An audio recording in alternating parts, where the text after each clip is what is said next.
복음이 고플 때 복음 한 끼. 구원 이후에 어떤 단어, 어떤 개념을 사용하느냐가 매우 중요합니다. 부지불식간에 그 단어와 개념들은 우리 마음에 박혀서 애매한 신앙생활로 끌고 가기 때문이죠. 우리가 구원을 받아 크리스찬이 되었을 때 하나님이 우리 삶을 변화시켰다고 하면 마치 우리가 단순히 개조가 필요한 존재였다는 잘못된 인상을 주기 쉽습니다. 우리는 죄로 병들어서 처방전이 필요한 게 아니라 완전히 죽어 있었기 때문에 목욕이나 개선책으로는 살아갈 수 없는 존재였습니다. 그래서 우리는 변화가 아니라 교체다. 이번 과에서 우리가 지금 개념 정리를 하는 내용인데요. 지난번에도 얘기했지만은 우리가 어떤 단어와 어떤 개념을 쓰느냐 거기에 따라서 삶의 형태가 달라질 수 있다. 그리고 그 삶은 운명을 만들고 패턴을 만든다. 인식의 차이가 경험의 차이고 생명력의 차이다. 그것은 존재감의 차이로 가져간다. 그래서 패턴의 싸움을 만들어낸다. 오늘은 교체된 자로서의 정체성을 방해하는 상처에 대해서 알아보도록 하겠습니다. 우리가 이제 새 생명으로 교체가 되었는데 그래서 그 새 생명을 가진 자라는 정체성을 가지고 살아야 되는데 그러지 못하게 만든 요인이 있다. 그 중에 하나가 바로 상처다. 이 상처는 사랑의 결핍입니다. 결핍이 문제죠. 그 결핍을 대체물로 채우려는 게 더 큰 문제입니다. 결핍이 일어나는 주된 장소는 가정입니다. 그래서 거기 표에 보시면은 엮이는 가정에서 모든 것이 시작이 됩니다. 엮이는 가정은 죽음의 경험 장소라고 할 수 있고 정체성 혼란을 일으키는 장소라고 할 수 있습니다. Dysfunctional family, 펑션이 작동이 안 되는 그 안에서 많은 어린아이들이 죽음을 경험합니다. 정서적 죽음, 정체성의 죽음, 자아 발견이 안 되는 죽음, 혼란을 일으키는 죽음을 경험합니다. 엮이는 가정은 상처를 주고받는 가정을 엮이는 가정이라고 합니다. 가족 구성원들끼리 상처를 주고받게 합니다. 상처는 A형과 B형이 있죠. 이 상처를 해결하지 못하면 나이가 들어서도 성인 아이로 살게 됩니다. Adult child. 성인 아이의 특징에 대해서는 우리가 흠스에서 충분히 다루고 있습니다. 그래서 성인 아이에 대해서 궁금하신 분들은 나중 울타리 흠스 사역에 참가하시면은 잘 알게 되고 내가 그래서 그랬구나. 자신의 문제를 발견하고 그 문제를 주님 앞에 가지고 와서 직면으로 해결하는 놀라운 은혜를 맛보게 되는 것입니다. 이 상처는 그냥 두면 쓴뿌리가 되죠. 히브리서 12장 15절에 근거하여 쓴뿌리는 자기를 괴롭게 하고 다른 사람을 더럽게 하고 은혜를 은혜로 받지 못하게 만드는 그 쓴뿌리가 시간이 갈수록 점점 더 강해지기 때문에 시간이 가기 전에 어떻게 그 쓴뿌리를 제거하느냐. 그러지 못할 때는 그 쓴뿌리는 견고한 진이 됩니다. 고린도후서 10장 4절에 견고한 진, 그것은 자충성을 만들어냅니다. 에레미야 2장 13절 밑이 터진 웅덩이를 파괴하는 자충성. 그리고 그렇게 삶을 살게 될 때 이 사람을 육에 속한 사람이라고 부르게 되는 것이죠. 이 상처를 우리가 이제 상한 마음, 악한 마음, 더러운 마음이라고 하는데 그 마음을 움직이는 그 전의 요소를 이제 상한 감정, 악한 감정, 더러운 감정이라고 합니다. 이 감정은 일반 감정이 있고 핵심 감정이 있는데 우리가 지금 문제 삼는 것은 핵심 감정입니다. 핵심 감정은 유년기, 보통 애착 기간 동안에 만들어지는 쓴뿌리를 핵심 감정이라고 부릅니다. 이 핵심 감정은 그 빙산의 밑부분처럼 숨어 있습니다. 우리를 파멸시키는 이 핵심 감정은 숨어 있기 때문에 이것은 좀채로 드러나지 않는 속성이 있습니다. 이것을 성령의 도우심으로 발견하여 성령의 도우심으로 지성소에 가지고 들어가서 성령의 도우심으로 직면하는 것은 굉장히 큰 은혜입니다. 우리가 이제 이 마음이 생명이다. 그래서 이 마음을 굉장히 중요하게 생각합니다. 결국 기독교 신앙은 마음을 지키느냐 뺏기느냐, 그 마음을 지성소로 만들어내느냐 못 만들어내느냐에 달려있다고 해도 과언이 아닙니다. 그런데 우리의 대적은 이 마음을 뺏기 위해서, 즉 생명과 생명력을 뺏기 위해서, 정확히 말하면 생명은 아니죠. 잠언 4장 23절에는 생명의 근원이라고 그랬는데 생명은 뺏기지 않습니다. 하나님의 생명은 뺏기는 것이 아닙니다. 그런데 뭘 뺏기느냐면 생명력을 뺏기는 것입니다. 그 생명력은 생명을 가진 사람이 생명을 가진 사람답게 살게 하는 힘이라고 우리는 배웠습니다. 이런 사람들은 이제 벽을 쌓게 되는데 이 벽, 내 마음의 벽, 수동성 벽, 반항성 벽을 쌓게 되죠. 이 벽에 하나님이 이제 다림줄을 내리시면 내 벽이 얼마나 삐뚤어졌는가, 왼쪽으로 삐뚤어졌는가, 오른쪽으로 삐뚤어졌는가를 발견하게 됩니다. 이 다림줄에 의해서 우리는 이제 내가 지금 도피성 벽을 쌓고 있구나, 아니면 폭발성 벽을 쌓고 있구나. 그래서 그 결과로 부정적인 성격을 갖게 되었구나. 이 네거티브 캐릭터 또는 네거티브 퍼스널리티라고 하는 이 부정적 성격, 이것은 하나님의 신실함을 경험하지 못하게 하며 하나님과 친밀감을 방해하고 하나님의 음성 듣는 것을 못하게 만드는 이 부정적 성격, 결국은 이것 때문에 사람과의 관계, 하나님과의 관계에 어떤 패턴적 문제가 발생하는. 그러니까 우리는 뭐 모든 사람과 다 잘 지낼 수는 없어요. 내가 또 잘 지내려고 노력해도 여러 가지 요인에 의해서 관계가 깨지는 경우도 있어요. 지금 뭐 우리 대한민국하고 북한의 문제처럼 우리가 잘하려고 해도 잘 안 되는 그런 상황도 있어요. 그래서 모든 사람과 다 잘 지내는 것이 문제가 아니라 어떤 패턴이 있어요. 보면은 꼭 그 지점에 가서 깨지는. 저도 옛날엔 그럴 때마다 저를 굉장히 비하했어요. 나는 이거밖에 안 되나. 근데 알고 봤더니 그게 우리 안에 있는 생명이 그렇게 만드는 것이 아니라 내가 만들어낸, 내가 쌓아놓은 벽에 의해 형성이 된 부정적 성격이 그렇게 하더라고요. 그러면은 이 문제를 우리가 제대로 해결하지 못할 때는 하나님은 고난을 통해서 이 문제를 해결하도록 하신다. 그래서 우리는 이 고난을 어떻게 해석했냐면은 그 하나님의 존재감을 경험하지 못하는, 하나님의 임재를 경험하지 못하는 그 상태를 고난이라고 했어요. 이 고난뿐 아니라 역경도 이제 해당이 되는데, 역경 가운데 환난과 시련, 이런 것들은 우리의 벽을 허물게 만드는 하나님의 간섭하심 또는 뚫고 들어오심. 그래서 역경도 도움이 된다. 역경도 감사가 된다. 저는 방금 위암 말기 4기 위암 환자와 지금 밥을 먹고 지금 교제를 하고 왔습니다. 과거에 미국의 교회에서 영어 목회를 하셨던 분인데 선교지에 가기 위해서 건강 진단을 받다가 위암 3기라는 진단을 받고 의학해서 지금 4기까지 가가지고 항암 치료를 받는데 나는 오늘 참 굉장히 부담스러웠어요. 왜냐면 이분 만나가지고 뭘 얘기를 해야 되나. 근데 본인이 빵긋빵긋 웃고 본인이 농담을 하고 그래서 굉장히 즐거운 시간을 보내고, 더 감사한 것은 이분이 과거에 몸이 건강할 때는 하나님을 인식하지 못했는데 위암 말기가 되니까 하나님이 인식이 돼가지고 복음을 알게 돼가지고 너무 행복하다고. 제가 암 안 걸린 내가 암 걸린 사람한테 은혜를 받았어요. 이분이 처음에는 괴로워가지고 하나님을 원망했대요. 하나님 왜 저에게 암을 주십니까?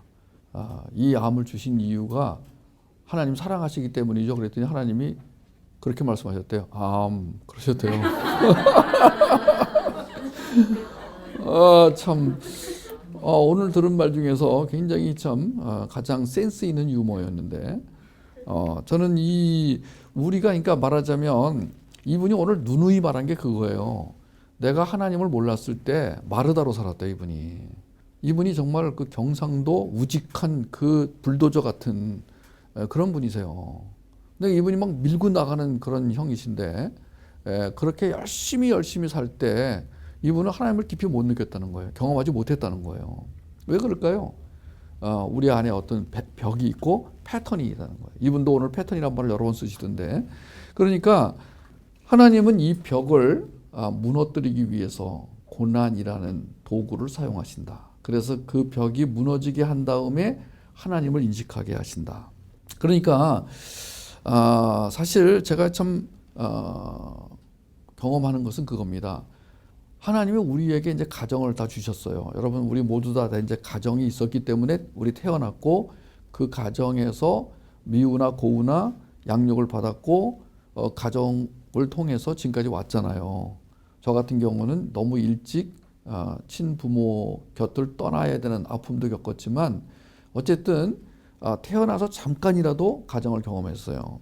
하나님이 우리에게 가정을 주신 이유가 크게 두 가지로 정리가 되는데, 하나는 창세기 1장 28절의 말씀에 의하면은 생육하고 번성하고 땅에 충만하기 위하여 가정이란 그 도구를 통하여 이 땅에 태어나게 하시고 살게 하셨다. 또 하나는 에베소 5장 31절에서 32절에 근거하여 이 가정을 이루기 위해서는 이제 결혼이 선행돼야 되잖아요. 그러면 이 결혼의 의미를 에베소서 저자는 이렇게 말합니다. 교회 간의 관계를 알 수 있는 비밀로 주어진 것. 신랑과 신부가 한 몸인 것처럼 교회와 그리스도 연합을 통해 한 몸이 된다는 것. 아가서에 있는 신부의 영성을 경험하기 위해 주신 것. 이렇게 정리가 됩니다. 그 에베소 5장 31절 32절에 보면은 그러므로 사람이 부모를 떠나 그의 아내와 합하여 그 둘이 한 육체가 되리니 이 비밀이 크도다. 나는 그리스도와 교회에 대하여 말하노라. 제가 전에도 한번 말씀드렸는데 크리스찬 결혼식에 가면은 목사님이 주례하는 목사님이 이 구절을 빼놓지 않고 인용하십니다. 그러면서 이제 둘이 하나가 될지어다, 둘이 싸우지 말지어다, 화목하며 살지어다, 아기자기 살지어다, 뭐 이렇게 말씀을 하세요. 그래서 오해하지 말고 서로 이해하고 받아주고 이리로 이제 설교를 끌고 가서 결혼식 그 주례사를. 그런데 여기에 이 말씀을 인용하면서 이 비밀이 크도다. 그러니까 그 안에 그 말씀 안에 비밀이 있다는 거예요. 근데 큰 비밀이 있는데 그 말씀은 원래 아기자기하게 살도록 하기 위해 주어진 게 아니라 뭐 그렇게 아기자기하게 사는 것이 나쁘다는 건 아니지만 그게 주 목적이 아니고 더 큰 목적이 있다. 그게 뭐냐면 그리스도와 교회의 관계를 말씀해 주시는 것. 그리스도와 교회의 관계는 한 몸됨. 그러니까 연합이잖아요. 우리가 이제 가정이 건강한 가정, 숨기는 가정이라고 하면 일단 그 부모가 하나님과 연합된 삶을 살아야 되고요. 하나님과 연합됨으로부터 주어지는 생명력, 통찰력, 분별력, 창의력, 변증력을 가지고 자녀를 양성해야 되는데, 양육해야 되는데 그러지 못할 경우에 상처가 주어지고 그 상처는 벽을 쌓게 만든다. 그래서 하나님이 이제 더 이상 두고 볼 수 없을 때 다림줄을 내리십니다. 호세아에 있는 말씀처럼, 호세아 7장의 말씀처럼 내가 너희 가운데 다림줄을 내리겠다. 그래서 그 다림줄을 내려서 너희를 심판하겠다. 오늘 우리에게 하나님이 다림줄을 내리셔서 내가 쌓은 벽을 보게 하십니다. 그럼 이 내가 쌓은 벽이 허물어지는 방법이 두 가지가 있어요. 하나는 고난을 통하여 타의적으로 외부에서 오는 힘에 의해서 무너지는 것이 있고, 또 하나는 내가 스스로 이 벽을 쌓은 나 자신을 가지고 하나님 앞에 나가서 산 제사로 드리면서 나의 문제를 직면할 때, 인카운팅 할 때 하나님이 그 벽을 지성소에서 무너뜨려 주시는 것. 우린 이것을 자기 폭로라고 합니다. 그러니까 타인에 의해서 무너지는 상황을 타인적 폭로라고 한다면 자기 스스로 지성소에 들어가서 이 벽을 수긍하고 인정하고 허물어 달라고 요청할 때 하나님이 그 벽을 무너뜨려 주시는 것을 자기 폭로라고 한다 그랬어요. 둘 다 고통이 따라요. 아파요. 그런데 이 외부적 힘에 의해서 무너지는 것보다 자기 스스로 무너뜨리는 게 훨씬 쉽겠죠. 경험해 보신 분은 아시겠지만. 그래서 우리 지금 회복 사역이 날이 갈수록 좋은 열매들을 맺고 있는 것은 이제 그 안에 들어있는 그 성경적 회복 방법, 즉 내가 내 쌓은 벽을 가지고 들어가서 지성소에서 고난을 통하지 않고 역경을 통하지 않고 그 자기를 자기 스스로 폭로하는 가운데 하나님 제가 이 벽을 쌓았습니다. 이 벽을 무너뜨려 주세요 라고 하는 것을 우리가 직면이라고 했고, 그렇게 될 때 뭐예요? 하나님께서 회복시켜 주신다. 그럼 회복의 정의가 여러 가지가 있습니다. 회복의 가장 기본적인 정의는 원래대로 돌아가는 것. 원래 하나님이 창조하셨던 그 상태로 돌아가는 것을 회복, 리스토레이션이라고 한다고 그랬습니다. 힐링이 아니고 리스토레이션, 리카버리도 쓰지만 더 가까운 정확한 영어 표현은 리스토레이션입니다. 그래서 하나님이 우리를 원래대로 이렇게 원래의 모양대로 회복시켜 주시는 그 상태를 교체됨이라고 한다고 그랬어요. 그래서 교체된 자로서 인식을 해보니까 이 변화라는 말이 이게 맞지가 않더라. 이게 변화, 개선, 개조 이것이 이런 말이 맞지가 않더라. 우린 그동안에 이 단어를 많이 써왔는데 그게 아니더라라는 거예요. 그래서 이제 예수 그리스도의 생명과 생명력과 생수로 충만하게 되고 이 교체된 자로서 날마다 예수를 먹고 예수에게 먹힘 받을 때 이 그리스도의 사랑, 아가페 사랑이 충만해져서 사랑을 흘려보내는 사랑의 통로, 우린 그것을 축복의 통로, 생명의 통로, 생수의 통로라고 불렀습니다. 그리고 나서 이제 하나님이 그 주시는 놀라운 선물이 있는데 그게 신의 성품이라고 한다고 그랬어요. 베드로서 1장 4절에 신의 성품, 하나님의 성품. 이 신의 성품을 가지게 되면 신부의 영성을 가진 양육자로 살게 되며 자녀됨, 종됨, 청지기됨, 제자됨의 단계를 자연스럽게 거치게 되고 그래서 자녀됨의 영성, 종됨의 영성, 청지기됨의 영성, 제자됨의 영성을 가진 신부로 살게 된다. 이 사람은 저절로 naturally 또는 automatically 풍성한 열매를 맺게 되어 있다. 요한복음 15장, 갈라디아서 5장 20절 23절, 베드로서 1장 4절에 의해서 풍성한 열매를 맺게 된다. 그러면 이 사람은 자연적으로 거룩한 삶을 살게 된다. 부활의 생명으로 교체된 삶이다. 이 거룩에 대해서 성경이 굉장히 말씀을 많이 하고 있습니다. 거룩하게 된 무리, 바울이 아그리빠 왕 앞에서 한 말을 보면은 거룩하게 된 무리라는 말이 나옵니다. 거기 사도행전 26장 16절에서 18절 보면은 일어나 너의 발로 서라. 내가 네게 나타난 것은 곧 네가 나를 본 일과 장차 내가 네게 나타날 일에 너로 종과 증인을 삼으려 함이니 이스라엘과 이방인들에게서 내가 너를 구원하여 그들에게 보내어 그 눈을 뜨게 하여 어둠에서 빛으로 사탄의 권세에서 하나님께로 돌아오게 하고 죄의 사함과 나를 믿어 거룩하게 된 무리 가운데서 기업을 얻게 하리라 하더이다. 바울이 아그리빠 왕 앞에서 한 말인데요. 거기에 거룩하게 된 무리라는 말이 나옵니다. 바로 이 사람들이 구별된 백성이죠. 그러니까 거룩하게 되었다는 것은 하나님이 그렇게 만드셨다는 거 아니에요. 하나님이 거룩하게 만드셨다. 하나님을 믿는 자들을 거룩하게 만드셨다. 그것을 거룩하게 된 무리라고 부릅니다. 이것이 구별된 자라는 뜻이죠. 우리는 하나님께서 거룩하게 살게 하셔서 거룩하게 사는 것이지 우리의 힘으로는 하나님의 거룩을 이룰 수가 없어요.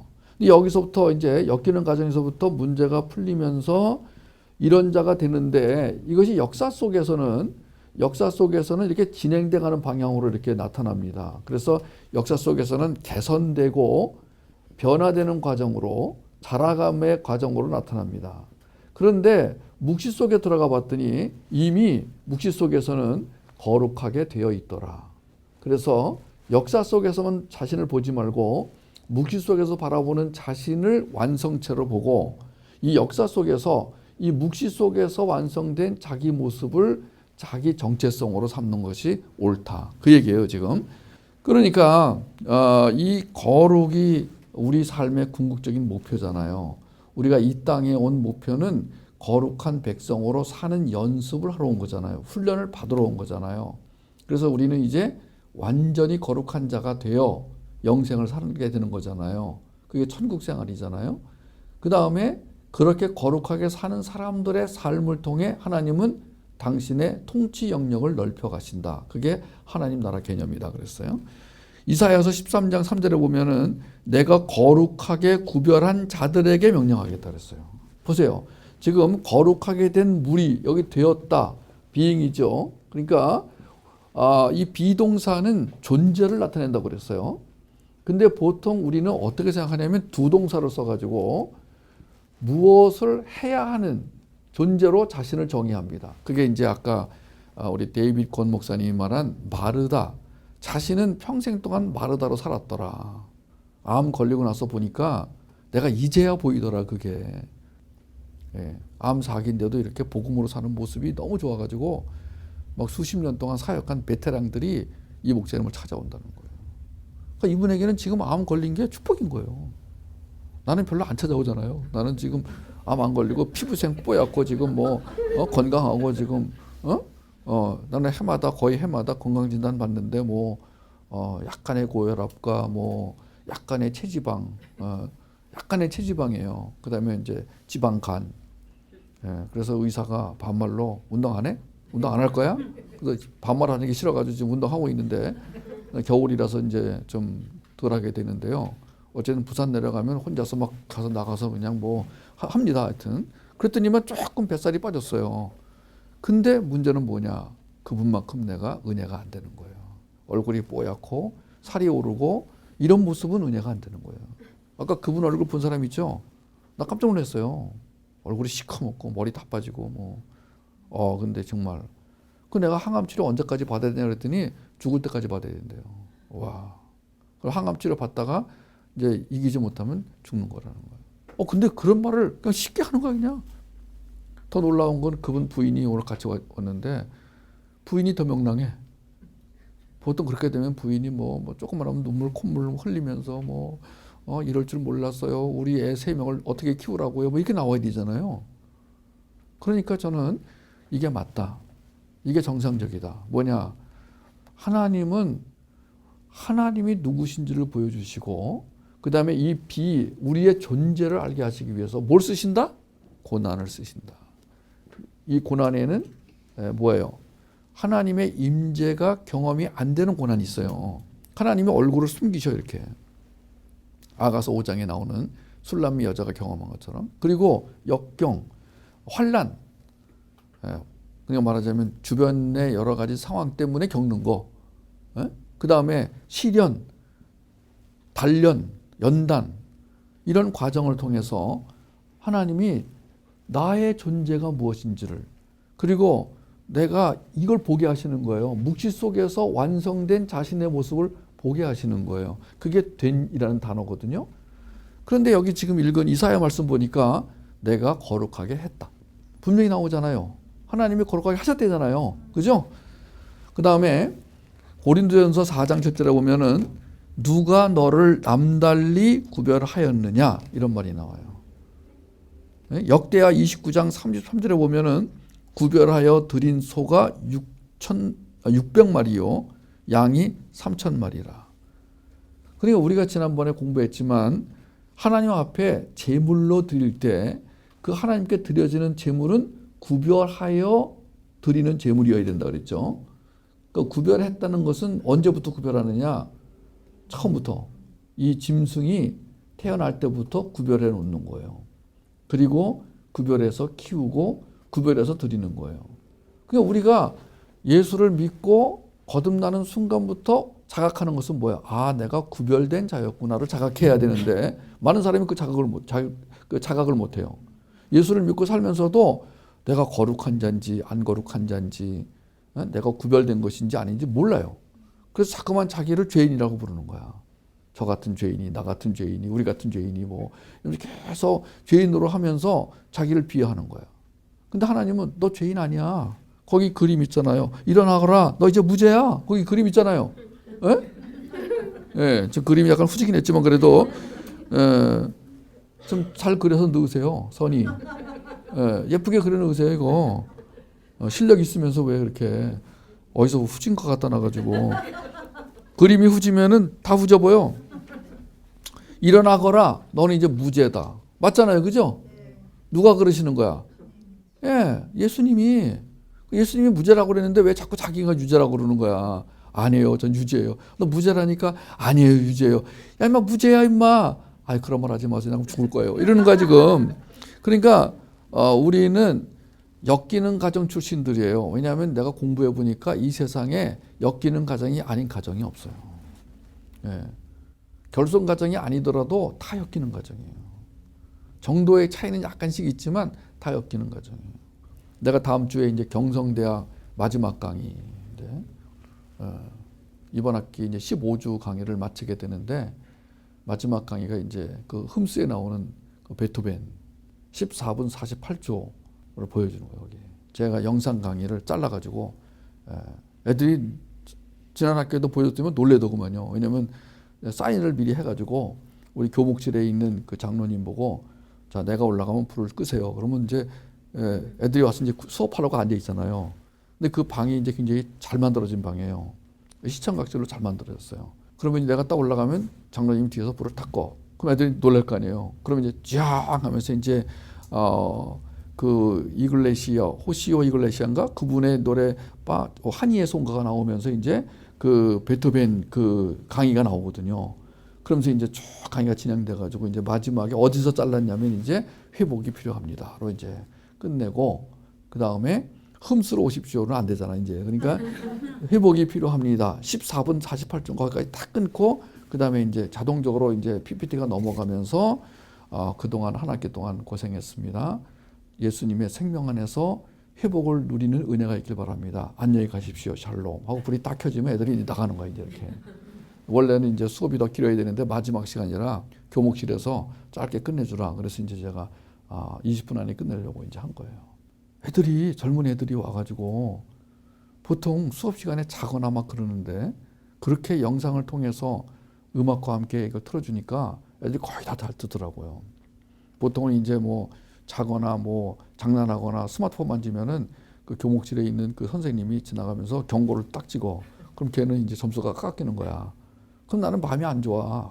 뭐 채플 시간인데 뭐 너무 경고 딱 받으면 얼마나 기분 나쁘겠어요.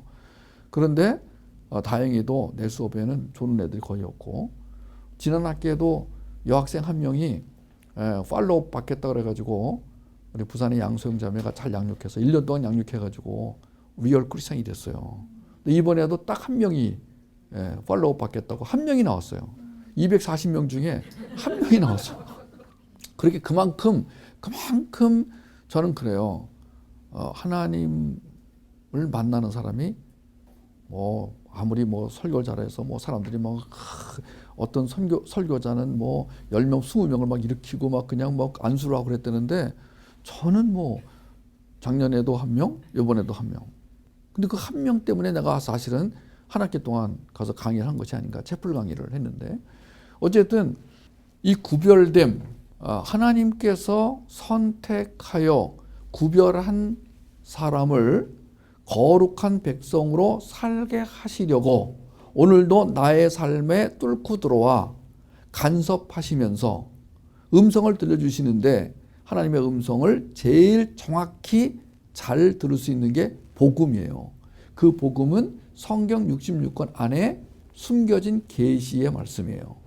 그걸 통해서 우리는 엮이는 가정 출신이라고 하더라도 이제 얼마나 아름답고 멋진 신부의 삶, 거룩한 성도의 삶을 살 수 있는가가 여기 다 지금 한 장의 그림으로 설명해 놨으니까 이걸 보시면서 교체된 자로서의 정체성을 방해하는 상처의 문제를 잘 해결하시고 그리고 거룩한 백성의 삶을 차질 없이 아름답고 풍성하게 살아가시기를 주의 이름으로 축복합니다.